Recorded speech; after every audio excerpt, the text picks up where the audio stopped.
What's happening, guys? It's Boxing Lowdown and I'm back here with another video. Now, don't forget to like, share and subscribe. Feel free to drop a comment if you like and I'll happily get back to you. Now, it's actually been a while since I've done one of these videos, and the reason being was simply because I wanted to reevaluate, you know, kind of where I was with the YouTube videos. Hasn't really been getting the sort of views that I would have liked to have seen at this stage, if I'm being really honest with you guys. And I just thought maybe if I take a step back and find out, you know, maybe what is causing the videos not to get that spike that I would have liked, then maybe I could reevaluate. But then you know, I was speaking to a few people, like getting some feedback from them, and a lot of people just saying, look, just keep pushing the videos out, man, your time will come. I mean, I'm not ever going to be the person to, you know, talk crap or try and like rub certain people up the wrong way just to try and get more views. I'd rather just speak my truths, and hopefully that will be enough to garner some sort of audience. So to all those that have subscribed, thank you very much. I really do appreciate it, especially with me not putting out as many videos recently, and I do appreciate your patience. So let's just keep it going, man. I mean, there are some good videos out there that I've done over the last month or two. One of them was tribalism and racism in boxing. That's a very good video I did with my dad, and I also did a video with Josh Goodin, a very good up and coming young fighter from these neck of the woods. So yeah, make sure you guys check them out. But let's talk about the current topic that I want to speak about, and that's the proposal that Frank Warren made out to Eddie Hearn last week. He put a tweet out basically saying, you know, let's work together, let's do this Queensbury and Matchroom show, my fight is against yours, let's make it happen, it will save the sport of boxing. Now, when I saw this tweet from Frank Warren, I'm not going to lie to you, and I'm probably going to be sounding really bitter here, but when I saw it, I was just like, bloody hell, I did a video on that 4 months ago, literally talking about Matchroom and Queensbury. You guys can still check it out. It's still on my YouTube channel. Just type it in the description box and you'll see. But yeah, 4 months ago, I did a video about this, talking about what would it be like if Matchroom and Queensbury squared off and fought each other on the same show? What fighters would you have on that show, and how do you think it would go? Literally did that video, and then 4 months later, Frank Warren put a tweet out saying, you know, to Eddie Hearn, let's work together, let's make this happen. You know, my fight is against yours, Matchroom against Queensbury, let's do this. And it garnered a lot of reaction. I mean, my socials were blowing, like not my particular socials, but just from my feed, from what I was looking at, everybody was talking about it. So I felt a bit, you know, at first, but then when I thought about it more, I was thinking, look, other people could have done this video as well, not just myself. And also, Sonny Edwards did tweet about it about a year and a half ago. So it's not like it's completely brand new, I suppose. So the most important thing, though, for us boxing fans is, will it happen? Now, there have been some people out there, some section of the boxing fans and some section of the media, that are looking at this as a bit of desperation from Frank Warren. They feel that, you know, he's kind of struggling with Queensbury right now in terms of the overall market in the UK. Is no contest between Matchroom and Queensbury. Matchroom are streets ahead of Queensbury in terms of production, in terms of where they are in the market, in terms of like money, everything else. I mean, you can't really beat Matchroom. They're head and shoulders above everybody in the UK right now, and the only promotional outfit that could really challenge that is Queensbury, and they're not anywhere near. If I'm really being honest with you guys, I'm sure those that are being honest would agree with that too.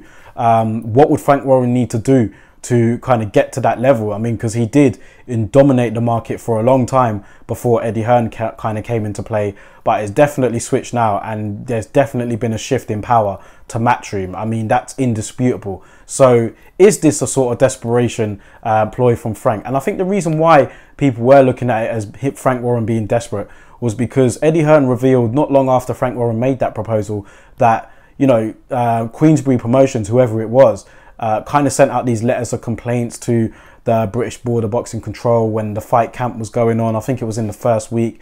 They were sending out these letters or whatever, and this is just coming from Eddie Hearn and Team Matchroom. It's not coming from my mouth. They were saying that, yeah, that Frank Warren was kind of trying to sabotage their show. So for that to happen in week 1, and then week 2 we're talking about, you know, let's work together, let's save the sport of boxing, it did kind of come with a mixed reaction by some. I mean, Chris Lloyd, who does work over there in Matchroom, kind of really went at it with you know, Queensbury over that tweet, and there's been a few others as well. So I'd like to hear your side of the bargain. What do you guys think about it? I'm kind of like in the middle, really, if I'm being honest, man. I do feel that Frank Warren, he'll never admit it, but I think that it is quite clear that Matchroom are head and shoulders above them in the UK right now. Is this stinking of desperation? You've only got to look at, you know, since the pandemic, we're still currently going through a pandemic, but since we've been allowed boxing back on these shores, you know, there's been 2 weeks of fight camp so far, and Frank Warren has had, what, just over a month of shows now on BT Sport, and I've been it hasn't really lived up to, you know, my expectations, my hopeful expectations of you know, what it could have been, Frank Warren shows, while as fight camp, on the other hand, the visuals, the fights, you know, there've been memorable fights week 1 and week 2, and a lot of people looking forward to week 3 as well. So it hasn't really garnered, in terms of like the attention and what it's done for boxing so far over here in the UK. I think it's safe to agree that fight camp has definitely got more people talking and garnered more interest so far. But when you look at it, I mean, there is some, you know, there is some positives to take from Queensbury as well. Dubois is fighting this month, and if he wins that fight, then hopefully, for the, not just for the good of Queensbury, but the good of boxing, if we could get Dubois and Joyce on, that is a fight that we're really looking forward to seeing. And it was supposed to happen in April.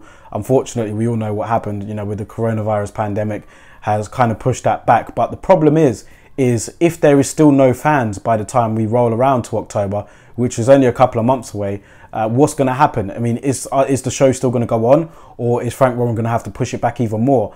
A lot of people seem to think it's going to be the latter. You know, he's going to push it back because he kind of needs fans in there to pay both fighters. Whereas with Eddie Hearn, we've got Dillian Whyte against Povetkin taking place at fight camp at the end of this month. So yeah, it kind of like lets you know where both sort of stables are. But let's talk about the proposal anyway, man. And let's just imagine. I personally don't think it would happen, because some of the fights on that card, I mean, like from top to bottom, there's some top quality fights on there. You've got AJ and Fury at the top, and then you work your way down. You've got Dillian Whyte against Dubois, Joyce against Chisora. You've got Yard and Buatsi. You've got Andrade against Williams. So there's loads of good fights on there. I mean, you've got your Fire and Edwards. So there's no way you'd be able to fit that on 1 card or 2 cards, or maybe even 3 cards. You won't be able to put all those shows on. So, I mean, it does look like a dream build to like the casual fan looking at it. They could be like, well, imagine if this all happened in one night. But being realistic, it would never happen, all of those fights in one night. Some of them won't happen anyway. Like Joyce and Chisora, that's not really realistic when you consider that Joyce has got a fight against Dubois coming up, and Chisora is looking to fight Usyk. So there's no way they'll be able to squeeze that on amidst everything. So I'm not trying to be the bearer of bad news, but in terms of being realistic as to what whether this can go on or not, I think it can, with particular fights on the proposal that Frank Warren is suggesting.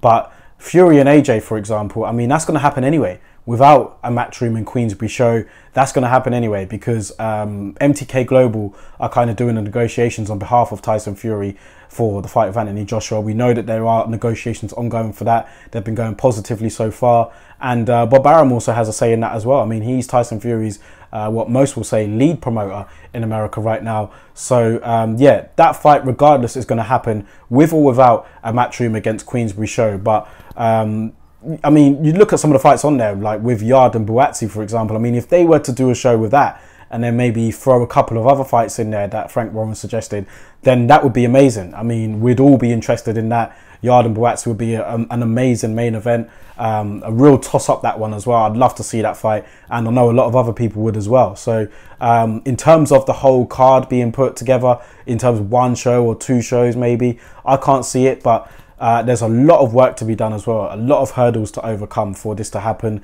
BT Sports and Sky Sports would have to come to some sort of deal as well. Is there enough money in a pot to make it happen? Frank Warren says that he wants to do this to save boxing, but I think with Eddie Hearn, I think he's kind of in his own lane anyway in terms of where he's going with boxing. I mean, he's got so much going on in terms of, you know, boxing over here in the States.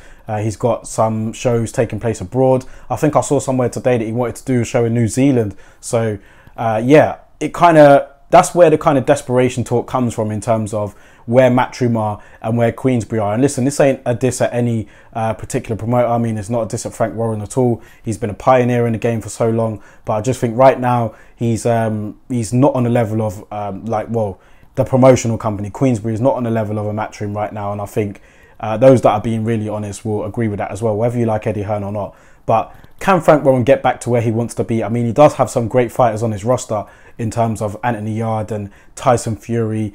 Liam Williams. You know, he's got some very good fighters on there, some very good prospects as well. Archie Sharp, you've got loads of good fighters on there, and they've got the platform as well. So I don't know, maybe it's just a bit more initiative on their side. Maybe they could put some more good shows together, like Dubois and Joyce. And yeah, I mean, me as a boxing fan, I don't care like who's got the upper hand in what. I just want to see the good fights at the end of the day. So in terms of who's got the best end of the market, doesn't really bother me at all. But if I was asked a question, which I'm going to basically say here, then yeah, Matchroom is kind of streets above Queensbury right now. But what do you guys think of it, man? I mean, I don't want to waffle on for too long, but I do want to get your opinion on it, how you think the card will go. I mean, let's say pure fantasy, as I did in that video I did 4 months ago, it was to happen. Let's go by some of the fights that Frank Rowan put on there just for fun.